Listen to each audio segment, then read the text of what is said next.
Hot అంశాలపై debate news బెంచ్కి స్వాగతం. Liquor కుంభకోణం పీక్ స్టేజ్కి చేరింది. ఎస్పెషల్లీ జగన్ని జైలుకు పంపించడానికి రంగం సిద్ధమవుతుందా? జగన్కి అత్యంత సన్నిహితంగా ఉండేటువంటి ఓఎస్టీతో పాటుగా ముఖ్య సహచరుడు అయినటువంటి ధనుంజయ రెడ్డి, కృష్ణమోహన్ రెడ్డి అరెస్టుని ఏ విధంగా చూడాలి? అదే సందర్భంలో సాధారణంగా పెద్దవాళ్ళని అరెస్ట్ చేయాలంటే కేంద్రం నుంచి అనుమతులు తీసుకోవాలంటారు. ఎందుకు? ముఖ్యమంత్రి స్థాయి వ్యక్తులు. ఇదివరకు చంద్రబాబు అరెస్ట్ అప్పుడు కూడా మోడీకి చెప్పినే చేసుంటారు అన్నటువంటి పాయింటే వినబడింది. ఇప్పుడు జగన్ అరెస్ట్కి మోడీ క్లియరెన్స్ ఇచ్చారా? ఈ అంశానికి సంబంధించినటువంటి చర్చలో పాల్గొందుకు ప్రస్తుతం మనతో పాటు ఉన్నారు సీనియర్ జర్నలిస్ట్ లక్ష్మణ్ గారు, రాజకీయ విశ్లేషకులు. నమస్తే అండి. నమస్తే, చెప్పండి. లిక్కర్ కుంభకోణంలో ఏం జరుగుతుందనుకోవచ్చు? అంటే లిక్కర్ కుంభకోణంలో స్టెప్ బై స్టెప్ అయితే వేస్తున్నారు. ముందు కింది స్థాయి వాళ్ళు అరెస్ట్ చేశారు, ఇంట్రాగేషన్ అన్నారు. తర్వాత ఇప్పుడు సిఎంపిసిలో పనిచేసినటువంటి అధికారులని నిన్న అరెస్ట్ చేశారు.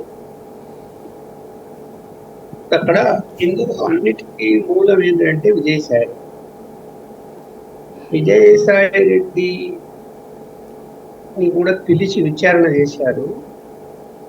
తను పార్టీని వ్యతిరేకించాడు, లేదా జగన్మోహన్ రెడ్డి గారి విధానాన్ని వ్యతిరేకించాడు, బయటికి వెళ్ళిపోయాడు, రిజైన్ చేశాడు రాజ్యసభకు. ఇప్పుడు అతను మెయిన్ విట్నెస్ గా ఈ కేసులో మారేటంటే కొన్ని అంశాలు రికార్డెడ్ గా చెప్పి, కొన్ని అంశాలు ఆఫ్ ది రికార్డ్ గా చెప్పాడు అన్న సమాచారం అయితే నాకుంది. ఆఫ్ ది రికార్డ్ చెప్పిన అంశాలు అసలుగా బయటికి అయితే రావాలి. ఎందుకంటే ఇన్వెస్టిగేషన్ లో భాగంగా ఆయన సహకరిస్తున్నప్పుడు ఆయన ఏం చెప్పాడు అనేది ఎవరు చెప్పారు బయటికి. కొంత ఆయన ఒప్పుకున్న వాటిలో ఏంటి, హైదరాబాద్ లో మా ఇంట్లో మీటింగ్ జరిగింది, వాళ్ళు వచ్చారు అని చెప్పాడు. అంటే ఈ పాలసీ నిర్ణయించే ముందు ఎలా పార్టీ కొండ లేకపోతే నాయకులు పంచుకోవడమా, ఎవరు పంచుకోవడమా అన్నది ఆ పాలసీలో ఎలా చేయాలి అనే దాని మీద పెద్ద వ్యూహం పడినట్టు ఆయన తన ఇంట్లో జరిగింది అని చెప్పాడు. దాని తర్వాత అది సీఎం పేసీ వరకు చుట్టుకుంటారు. మరి హైదరాబాద్ కాకుండా విజయవాడలో కూడా ఒక మీటింగ్ జరిగింది అని వీళ్ళిద్దరు కూడా పాల్గొన్నారా? ఛార్జ్ షీట్ లో వాళ్ళు నిన్న ఏం పెట్టారో ఇంత బయటికి అయితే ఇంకా రాలేదు, నాకు నేను గమనించలేదు. వాళ్ళిద్దరి విషయంలో ఛార్జ్ షీట్ లో ఏం మెన్షన్ చేశారు, అంటే వాళ్ళని ఎందుకు అరెస్ట్ చేయాల్సి వచ్చిందో, ఏ లింక్ ఉందో ఖచ్చితంగా ఛార్జ్ షీట్ లో మెన్షన్ చేసి ఉంటారు. మెన్షన్ చేసినప్పుడు ఏంటంటే, అంటే నాకు ఇప్పుడు కాదు, చాలా కాలం క్రితమే పాలసీ జగన్మోహన్ రెడ్డి గారు పరిపాలనలో ఉన్నప్పుడే ఏదైనా బయట ఆంతరంగికంగా ఒక నిర్ణయాలు తీసుకునేటప్పుడు పెద్ద పెద్ద అంశాలు వీళ్ళు పోయేవాళ్ళు, ఒక స్టార్ హోటల్కి పోయి అక్కడ కూర్చొని రాజకీయ నాయకులతో మాట్లాడేవాళ్ళు, తర్వాత నిర్ణయాలు తీసుకునేవాళ్ళు అనే ఒక సమాచారం అప్పట్లోనే అంటూ ఉండేవాళ్ళు. మరి వీళ్ళు కూడా అక్కడ విజయవాడలో ఆ పాలసీ విషయంలో, తర్వాత పర్సెంటేజ్ల విషయంలో ఏమైనా డిస్కస్ చేశారేమో, అందులో లింక్ కుదిరితేమో తెలియదు. లింక్ కుదరకుండా కేసు పెట్టే అవకాశం ఉండదు. ఒకవేళ కేసు పెట్టినా కూడా బెయిల్ ఈజీగా వస్తుంది.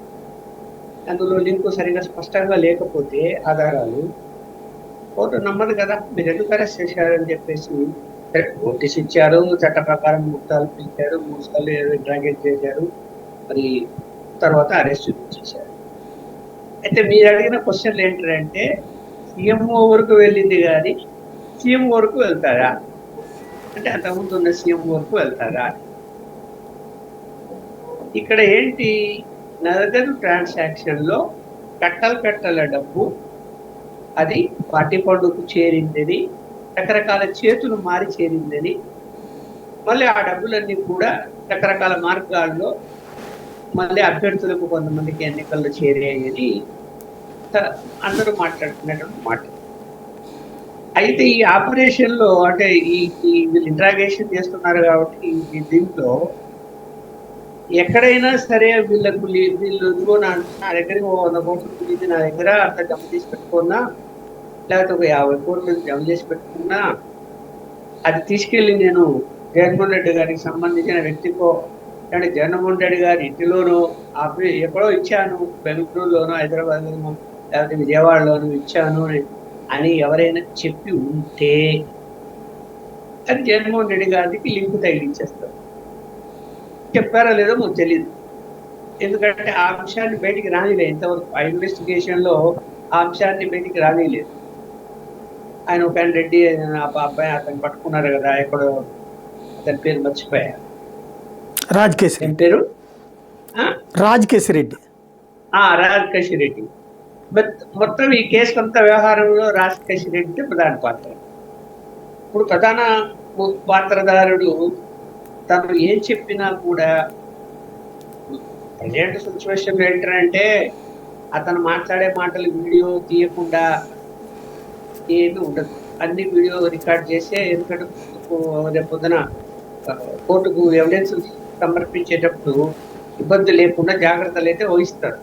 అతను ఆల్రెడీ వీళ్ళు రాసిన రిమాండ్ రిపోర్ట్ నాకు సంబంధం లేదని చెప్పాడు, సంతకం పెట్టలేదు. అతను ఏమన్నా చెప్పిన దాంట్లో ఎక్కడైనా లింక్ ఎదిగిన ఉండింటే, ఎందుకంటే సీఎంఓలోని ఇతర అధికారులకు లింకు కుదిరింది అని అనుకున్నప్పుడు వాళ్ళు ఎవరి కోసం పనిచేస్తున్నారు? అక్కడ జగన్మోహన్ రెడ్డి గారి కోసం పనిచేస్తారు. సో ఇప్పుడు వాళ్ళ స్వార్థం కోసము ఏదైనా తప్పు చేశారా అన్నదా, లేకపోతే జగన్మోహన్ రెడ్డి గారి కోసమే చేశారా అన్నది వస్తుంది అంశం. అలాంటిది ఏదైనా ఇతను చెప్పిన లింక్ ఉంటే వాళ్ళిద్దరు కూడా ఏమయ్యా బాబు, మాకు ఇదిగో ఈ సమాచారం ఉంది, ఈ 4.5 సంవత్సరాల్లో జరిగినటువంటి లిక్కర్ స్కామ్లో తప్పుగా ఇన్ని కోట్లు మరి మీకు అందిందంట, ఇది ఎక్కడికి వెళ్ళింది, మీకు ఏమైనా సమాచారం ఉందా అని అట్లా ఇంట్రాగేషన్లో ఏదైనా లింక్ కుదిరి జగన్మోహన్ రెడ్డి గారికి వెళ్ళిందేనో, అందించారనో, పలానాలు తీసుకువచ్చారనో అట్లాంటి ఏమైనా చెప్తే ఆయన మీద కేసు ఎస్టాబ్లిష్ అవ్వడానికి అవకాశం. ఒకవేళ ఆయన ఊరికి మాటలు చెప్పినా సాక్ష్యాలు కావాలి కదా, ఎట్లా నిరూపిస్తారు? అది క్యాష్ అంతా. ఇప్పుడు అయితే ఇందులో ఏం చెప్తున్నారంటే ఆ క్యాష్ అంతా కూడా ఇప్పుడు ఆ కసిరెడ్డికి సంబంధించో లేకపోతే వీళ్ళకి సంబంధించిన కంపెనీలో, అంటే వీళ్ళకంటే బంధువుల చుట్టాలకు సంబంధించిన కంపెనీలలో నుంచో ఆ బిజినెస్ జరగకపోయినా ఆ కంపెనీ బిజినెస్ జరిగినట్టు బ్లాక్ మనీ తీసుకొచ్చి వైట్ మనీ చేసి దాన్ని ఇతర కంపెనీలకు పంపించి, అదే కదా మనం సూట్ కేస్ కంపెనీలు అంటే అలా ఏమైనా జరిగి పెద్ద ఎత్తున మనీ లాండరింగ్ జరిగితే మాత్రము అందులో జగన్మోహన్ రెడ్డి గారిని ఇచ్చే అవకాశాలు ఎక్కువ ఉంటాయి నేను. అలా తిరిగి ఇలా తిరిగి జగన్మోహన్ రెడ్డికి సంబంధాలు ఉన్నటువంటి కంపెనీలో చేరి ఉంటుంది అనుకుంటే మ్యాటర్. అది ఎంతనా కానీ ₹1 కావచ్చు, 100 కోట్లు కావచ్చు, 50 లక్షలు కావచ్చు, అది కేసు ఎంతైనా ఒకటే, చట్టం ఒకటే, సెక్షన్లు ఒకటే. అది కోటేనంతే, 100 కోట్లైనా మనీ లాండరింగ్. అట్లా ఏమైనా ఎస్టాబ్లిష్ అవుతున్నదేమో మనీ లాండరింగ్ కిందని నేను అనుకుంటున్నాను. అయితే మీరు ఇంకో పని, కేంద్రం ఏమైనా సహకరిస్తుందా? ఇంకా జగన్మోహన్ రెడ్డి గారికి అనుమానం ఉంది చాలా మంది, కేంద్రం నుంచి సహకారం ఉంటుందేమో ఇంకా ఇప్పటికీ.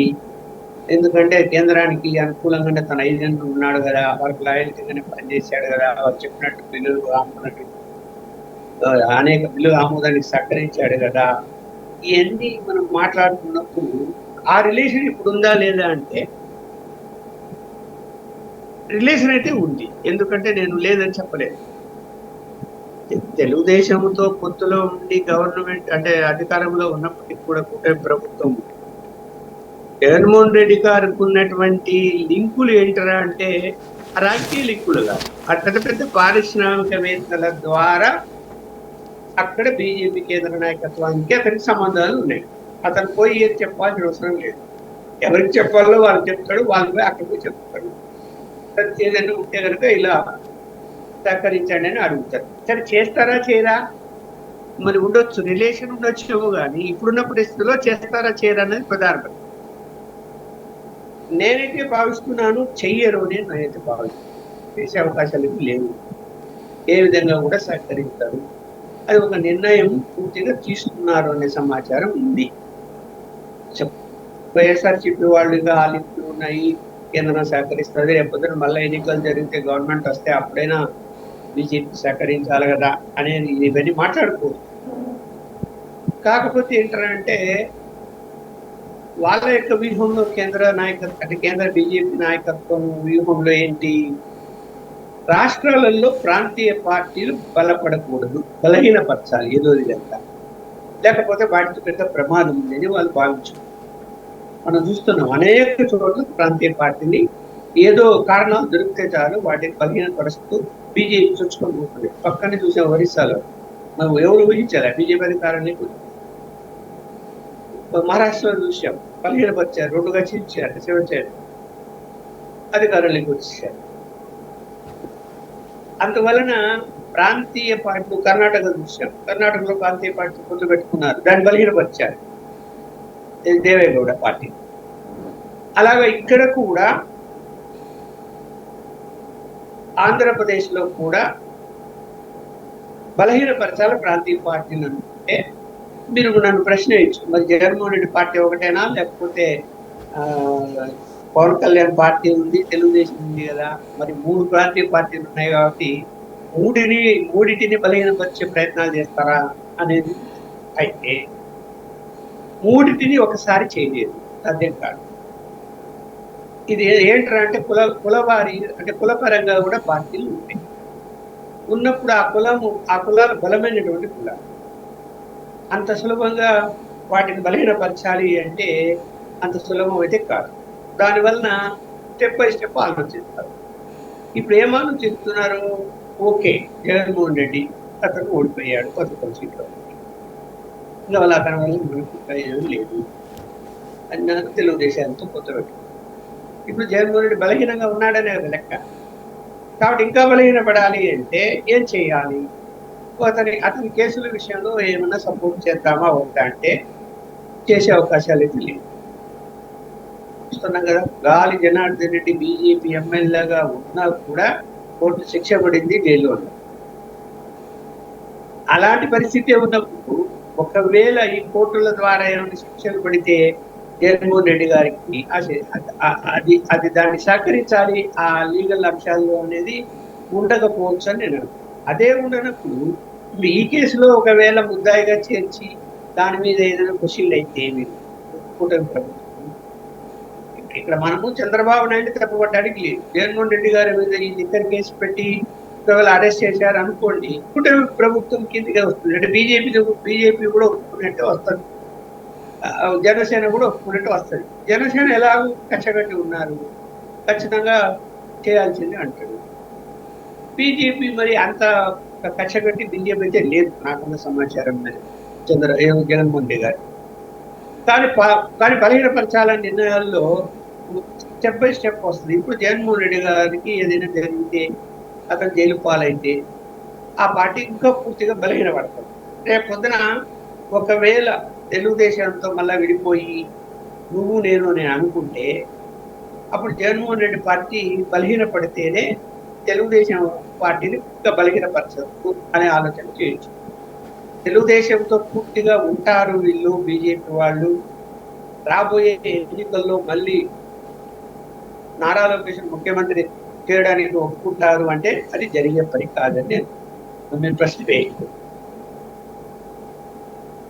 అంటే ఇక్కడ క్రిందటిసారి చంద్రబాబుని అరెస్ట్ చేసినప్పుడు ప్రధానంగా వచ్చిన టాక్ ఏంటంటే, ఒక రాష్ట్ర స్థాయి ప్రభుత్వం ఇంత ధైర్యం చేయదు, చేసే ముందు కేంద్రానికి ఇంటిమేట్ చేసుద్ది, కేంద్రం కూడా ఓకే చేస్తేనే అరెస్ట్ చేశారు అంటూ అప్పట్లో తెలుగుదేశం వాళ్ళు మోడీ కూడా దీని వెనకాల ఉన్నాడని పెద్ద ఎత్తున ట్రోల్ చేశారు. ఇప్పుడు జగన్ అరెస్టు చంద్రబాబు చేయిస్తే మోడీకి చెప్పి చేస్తారా, లేకపోతే కనుక మోడీతో సంబంధం లేకుండా వీళ్ళు చేసినా కూడా మోడీకి కూడా ఆ క్రెడిట్ వస్తుందా, అంటే ఆ మైనస్ వెళ్తుందా, మైనస్ కానీ క్రెడిట్ కానీ? నేనైతే భావిస్తున్నాను చెప్పకుండా చేయలేదు, చెప్పే చేస్తారని అనుకుంటున్నాను. ఎందుకు అంటే ఇవాళ తెలుగుదేశం పార్టీ సరే మామూలుగా అధికారంలో ఉన్నప్పుడు సఖ్యత ఉండకపోవచ్చు, కొన్ని పోస్టుల నియామకాల్లోనూ న్యాయం బీజేపీకి జరగకపోవచ్చు, జనసేనకు జరగకపోవచ్చు. కానీ తెలుగుదేశం ఎందుకంటే తెలుగుదేశం డామినేట్ చేసేసి కొన్ని విషయాల్లో వాళ్ళు అనుకున్నటువంటి వ్యక్తులకు వాళ్ళు పోస్టులు ఇస్తున్నప్పుడు అసంతృప్తి ఉన్నది, బీజేపీకి ఉంది, జనసేనకు ఉంది.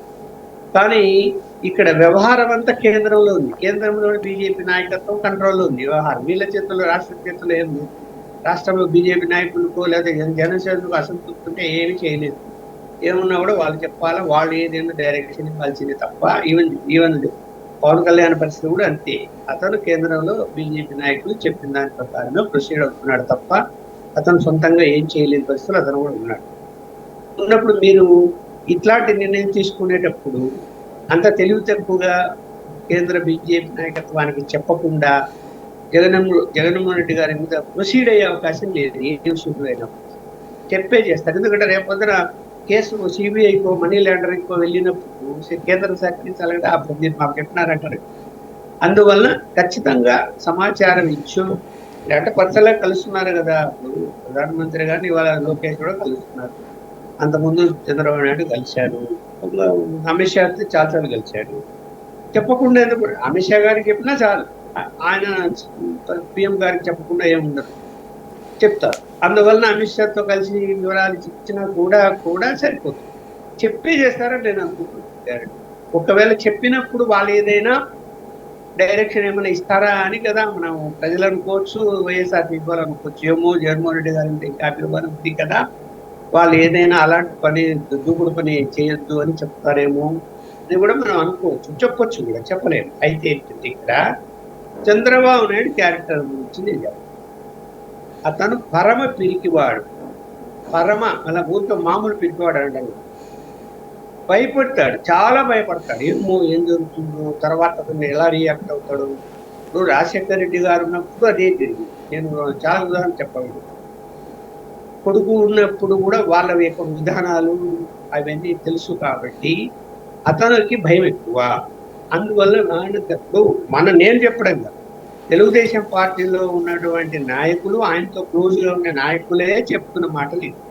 దేనికి భయపడతాడు, అంత సులభంగా వెంటనే నిర్ణయాలు తీసుకోడు, ఆలస్యం చేస్తాడు, ఇవన్నీ.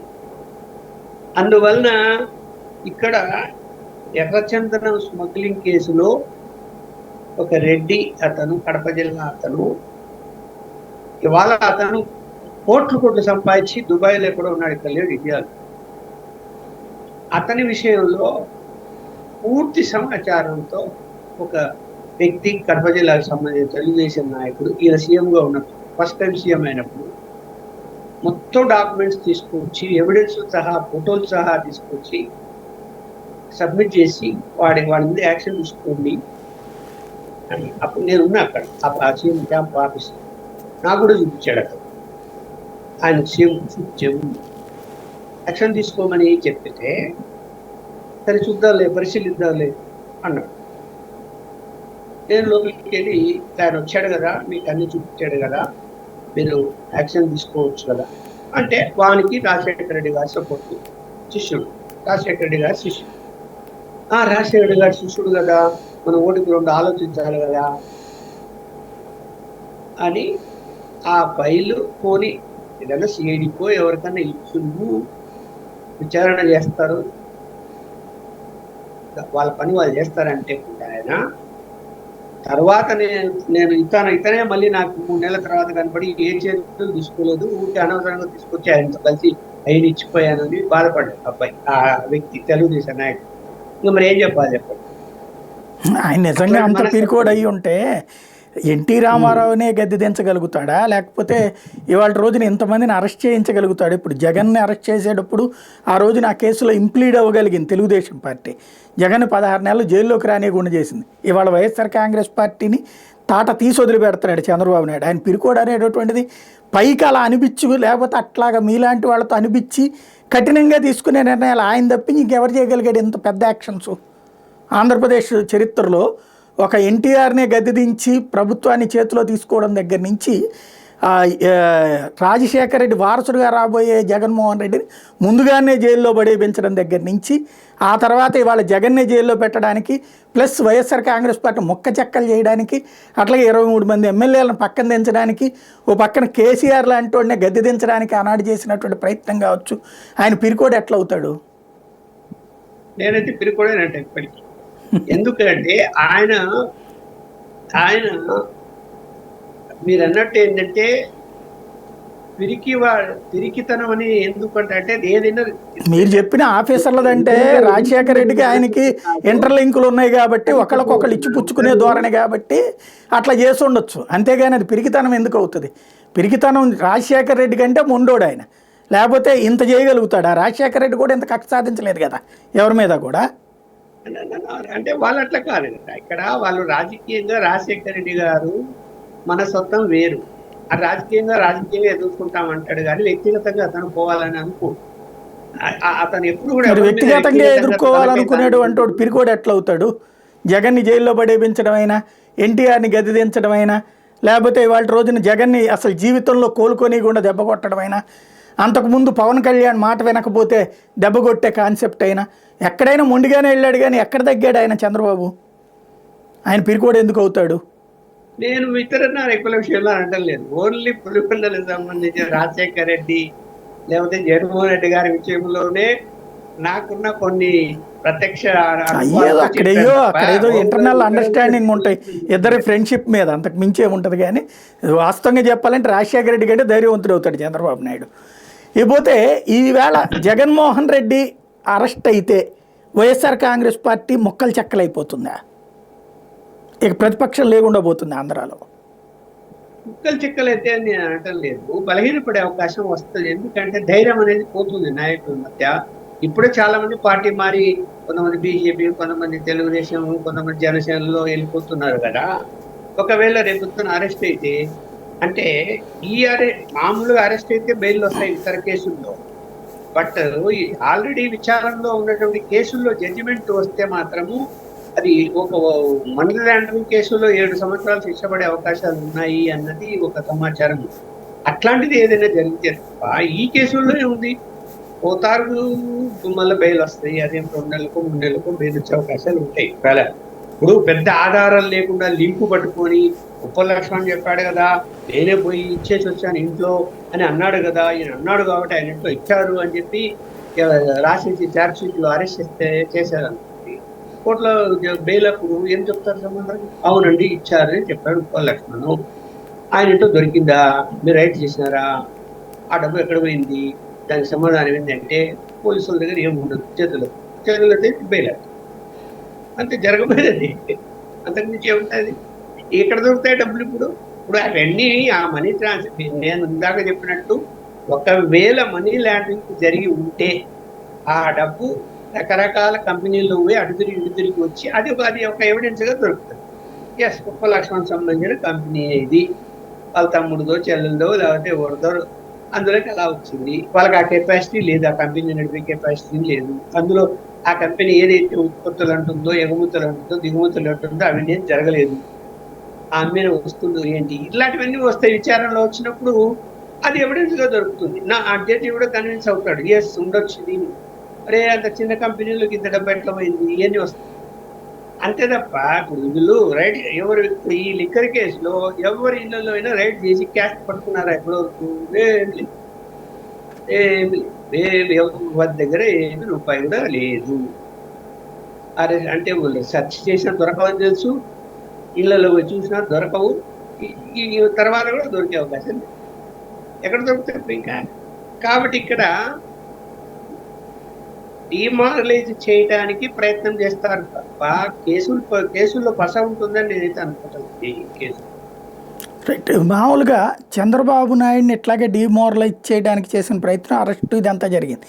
కానీ దానికి రెట్టింపు ఉత్సాహంతో వాళ్ళు అధికారంలోకి రాగలిగారు. బట్ జగన్ పార్టీ అట్లాగా జరగదు అన్న ధైర్యమా, లేకపోతే ఇప్పుడు చేస్తే ఏమీ చెయ్యలేకుండా ఇంకా ఏదైనా ఎత్తేదన్నా వేస్తుండొచ్చా?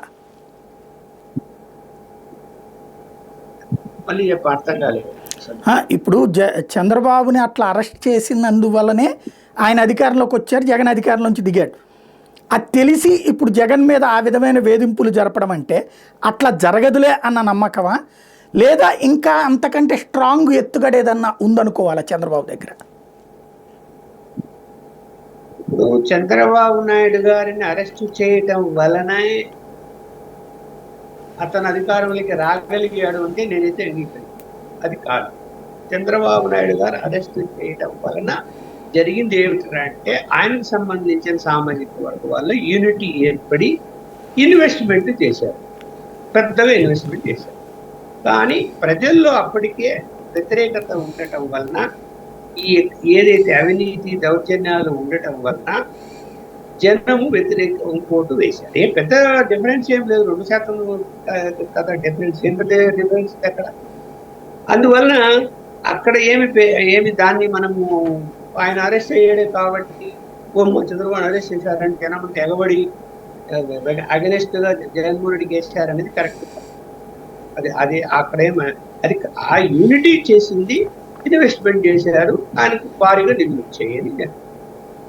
ఇప్పుడు జగన్మోహన్ రెడ్డి గారి విషయంలో ఒకవేళ అలాంటి పని ఏదైనా చేస్తే కనుక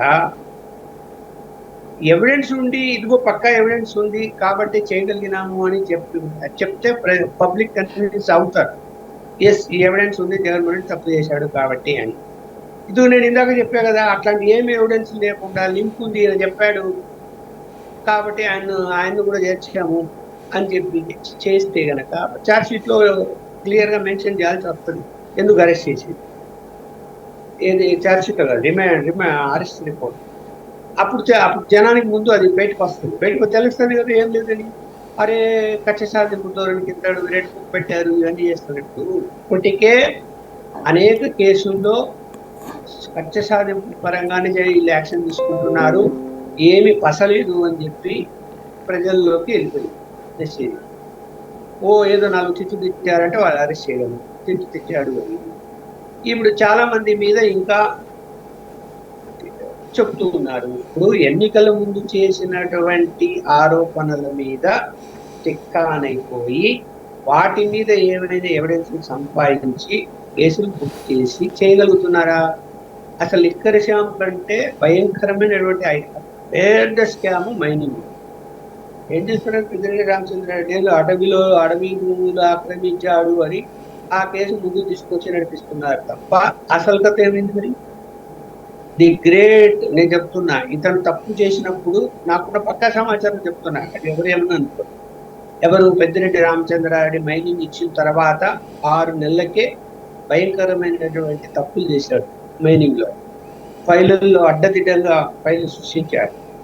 అప్పుడు జగన్మోహన్ రెడ్డి గారికి సమాచారం అంది, సజ్జల రామకృష్ణారెడ్డి గారి ద్వారా ఇది పద్ధతి కాదని చెప్పమంటే ఈయన ఫోన్ చేసి సార్ చెప్పమన్నాడు, ఇదిగో ఇలా ఉంది అంటే భయపడిపోయి ఫోన్లు స్విచ్ ఆఫ్ చేసుకొని ఆయన విజయవాడకు వచ్చి మైనింగ్ ఆఫీసర్లు ఫైళ్ళను తెప్పించుకొని 5 రోజులు ఒక హోటల్లో అతను అక్కడ ఉన్నట్టు కూడా తెలియకుండా ఫోన్లు స్విచ్ ఆఫ్ చేసుకొని వేరే పనులు వాడుకుంటూ 5 రోజులు ఉండి మొత్తం ఫైల్స్ అన్ని కూడా తను దొరకకుండా ఏం చేయాలని అన్ని చేసుకున్నాడు. ఎవరో కాదు, ఆయన దగ్గర పనిచేసే అనుచరులే చెప్పిన మాట ఇది, ఇలా జరిగింది. మరేం చెప్పాలి? అయినా కూడా తను మళ్ళీ తర్వాత ఏం చేశాడు? తను ఏలు అంటకుండా అతి జాగ్రత్తగా అన్ని మైనింగ్ లో అక్కడ చేశాడు. పెద్ద ఎత్తున జరిగింది. నిజంగా వీళ్ళు బయటికి తీయగలిగితే మొత్తం అధికారులు ఎవరెవరు ఎక్కడ అధికారులు అంటే 2 ఎకరాలు భూమి కొని, నాకు ఒక ఆయన మనీ ఫ్రెండ్ ఉన్నాడు హైదరాబాద్ కడపత్తనే, 2 ఎకరాలు భూమి కొని ఒంగోలు దగ్గర ప్రైవేట్ భూమి, ఎకరా 50 లక్షలకు. ఆ పక్కన అటవీ భూమి ఉంటే ఇది కొనేసి ఆ పక్కన ఉండే అటవీ భూమి దాదాపు 18 ఎకరాలు తోపరేసి 2 ఎకరాలు. ఈ పొద్దుడి కూడా నేను చెప్పే విషయాన్ని బయటికి రాలేదు, కేసు బుక్ కాలేదండి. ఏం చేస్తున్నట్టు? మరి అటవీ భూములు ఆక్రమించి తవ్వేస్తే దొరకరా? ఈజీగా దొరుకుతారు సర్వే చేస్తే. ఇంకా ఎంతసేపు? 1 రోజు చేయొచ్చు, 2 రోజులు పట్టుకోవచ్చు. ఎక్కడేం జరిగింది? అసలు అమ్మిన 2 ఎకరాలు అమ్మిన అడిగితే కూడా చెప్తాడు, నేను 2 ఎకరాలు అమ్మాయి, నా పక్కన అంతా అటవీ భూమి ఉంది అని చెప్పి చూపిస్తాడు కూడా వచ్చి. ఎక్కడ ఇన్వెస్టిగేషన్ డీప్ గా జరుగుతుంది, సీరియస్ గా జరుగుతుంది. నిజంగా చంద్రబాబు నాయుడికి ధైర్యం ఉంటే ముందు పట్టుకోవాల్సింది ఫస్ట్ పెద్దిరెడ్డి రామచంద్రారెడ్డి. ఎందుకు పట్టుకోవడం లేదు? అదే చెప్తున్న, పిరికివాడు అని. దానివల్ల పిరికివాడు ఏం చేస్తాడో అతనంటే భయము. అతను ఏంటంటే ముళ్ళకంచె తీసుకొని కూర్చొని ముళ్ళకంచె అడ్డం ఉంది, నా దగ్గర ఎవరు రాలేరు అని చెప్పి ఆదేశాలు తీసుకుంటాడు అంతే.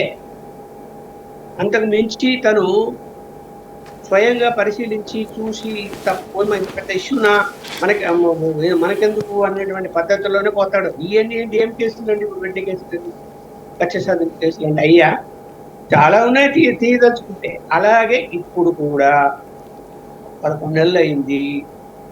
ఏమన్నా అవినీతికి అతీతంగా పనిచేస్తుందా ఈ ప్రభుత్వం? సిగ్గు లేదు. అమరావతి రాజధాని సెంటిమెంట్ చెప్పి ఓట్లు వేయించుకొని అధికారంలోకి వచ్చి కాంట్రాక్టర్ల దగ్గర 5% పార్టీ ఫండ్ అని చెప్పి కాంట్రాక్టర్ల దగ్గర ఒప్పందం కుదుర్చుకుంటారా? అమరావతి పనుల్లో తీయమని బయటికి జగన్మోహన్ రెడ్డి గారు ఎక్కడ పట్టుకుని తిరుగుతాడు? ఆయన కుదిరి కదా కాంట్రాక్టర్లు, ఆయన సంబంధించిన ఆయనతో స్నేహంగా ఉన్న కాంట్రాక్టర్లే ఇప్పుడు కూడా. కాంట్రాక్టర్లు ఏం మారదు కదా, పార్టీలు ఎవరు మారినా, ప్రభుత్వాలు ఏం మారదు. చెప్పరా నీకు? వాళ్ళు స్నేహితులు కదా, చెప్తారు కదా. మరి ఏం చేస్తున్నట్టు ఒక సెంటిమెంట్ క్రియేట్ చేసి ఓట్లు సంపాదించి అక్కడ నువ్వు ఇంకా విచిత్రం చెప్పమంటారా? నాకు ఎవరో చెప్పలేదు. ఒక సబ్ కాంట్రాక్ట్ వర్క్ కోసం ప్రధాన కాంట్రాక్ట్ దగ్గరికి పోయినటువంటి కాంట్రాక్టరే నాకు చెప్పాడు. తను వెళ్ళాడట ప్రధాన కాంట్రాక్ట్ దగ్గర. వెళ్ళి ఇప్పుడు అవసరం లేదు, ఎందుకంటే మన సాక్ష్యాలు నిరూపించలేదు. పోతే అయ్యా బాబు 5% మేము ఇలా ఇవ్వాలి, అలాగే మేము నీకు 10% తక్కువ ఇస్తాము, టోటల్ 15%. మళ్ళీ నువ్వు అధికారులకు అందులో ఏమి ఇచ్చుకుంటావో ఎంత పర్సెంట్ మాకు సంబంధం లేదు. మా 85% అంటే 100 కోట్ల పని 8 లక్షలు చేయంటే వాడు మళ్ళీ అధికారులకు వాడికి ఒక 10-15% పెట్టుకుంటే లాస్ట్కి ఏ పర్సెంటేజ్ కింద పనులు జరుగుతాయి? 60% కింద పనులు జరుగుతాయి. అంటే బ్రహ్మాండంగా నాణ్యత గల పనులు జరుగుతాయి అక్కడ. నాకైతే నమ్మకం లేదు. అంటే వాళ్ళు హైదరాబాద్నే కట్టిన ఆయనకి ఆ మాత్రం అనుభవం ఉండదా? హైదరాబాద్ అప్పుడు కూడా ఇట్లాంటి విమర్శలే వచ్చినాయి, కానీ కట్టగలిగారు కదా హైటెక్ సిటీ అదంతా. అది వేరు సార్, ఇది రాజధాని కదా. అక్కడ కూడా హైటెక్ సిటీ కట్టినప్పుడు కూడా వాటిట్లో వీటిట్లో అవినీతి జరిగిందన్న ఆరోపణలు వచ్చినాయి, వస్తూ ఉంటుంటాయి. కాకపోతే అవి జరిగేది ఎవడు మామూలు తీసుకోవట్లేదు అనే కాన్సెప్ట్ కూడా జనానికి అలవాటు అయిపోయింది. ఒక్క కాన్సెప్ట్ చెప్పండి ఫైనల్గా, ఈవేళ రాష్ట్రంలో జరిగే పరిణామాలు రాజకీయంగా ఇక పూర్తిగా ప్రతిపక్షం లేని రాజ్యం వైపుకి వెళ్ళబోతోంది ఆంధ్రప్రదేశ్. ఇప్పుడు రాజకీయ పరిణామాలు మామూలుగా అయితే ఆంధ్రప్రదేశ్లో కూటమి ప్రభుత్వము ఫుల్ ప్లెడ్జ్డ్గా వాళ్ళకున్న 5 సంవత్సరాలు నడవాలి. అంతకుముందు కూడా నడుస్తుంది అనుకున్నాం. సంవత్సరం ముందే తేలితంపులు చేసుకొని కాంగ్రెస్ పొత్తు పెట్టుకున్నాడు చంద్రబాబు నాయుడు గారు. పొత్తు పెట్టుకున్నాక విపరీతంగా మోడీ గారిని తిట్టాడు. మనం చూసాము, ఇప్పుడు వీడియోలు ఉన్నాయి. ఇప్పుడు సరే మధ్యలో ఇప్పుడు జనసేన యాడ్ అయింది. జనసేన ఏదో ఈయనను కంట్రోల్ చేస్తున్నది, అలాగే కేంద్రాన్ని ఒప్పిస్తూ ఉన్నది, ఆయనకు మంచి రిలేషన్ ఉంది కాబట్టి అని ఒక వదిలేరు. జనసేనకు సంబంధించి ఈయన ఏదో కంట్రోల్ ఆయన చేస్తున్నాడు ప్రభుత్వంలో, అంటే అవినీతి జరగకుండానో పనులు త్వరగా జరిగేటట్టు ఇవన్నీ మనం మాట్లాడుకుంటే జనసేన నాయకుడు ఎక్కడ జరుగుతున్నాయి? మరి ఇప్పుడు నేను చెప్పాను 5% ఆయన నోటీస్కి వచ్చిందా? ఆయన ఏమైనా ఆపగలుగుతాడా? ఇప్పుడు నోటీస్కి వస్తే ఆపగలుగుతాడా పవన్ కళ్యాణ్ గారు? అన్నయ్య గారు రెండో లేకపోతే ఏదో చెప్పి నవ్వుతా 4 మాటలు మాట్లాడి పంపిస్తారేమో కానీ వాళ్ళు చేయదలుచుకున్నది, చంద్రబాబు నాయుడు గారు, ఆయన కుమారుడు గారు, లోకేష్ గారు చేయదలుచుకున్నది చేస్తూనే ఉన్నారు. ఏవి చెయ్యకుండా ఆగలేదు, అన్ని జరిగిపోతూనే ఉన్నాయి. ఇప్పుడు ప్రచారం కూడా నడుస్తున్నది, నెక్స్ట్ ఇయర్ ఖచ్చితంగా లోకేష్ గారిని సీఎం చేయొచ్చేమో అని. మరి ఈ మొత్తం వ్యవహారంలో ఈవెన్ బీజేపీ మంత్రి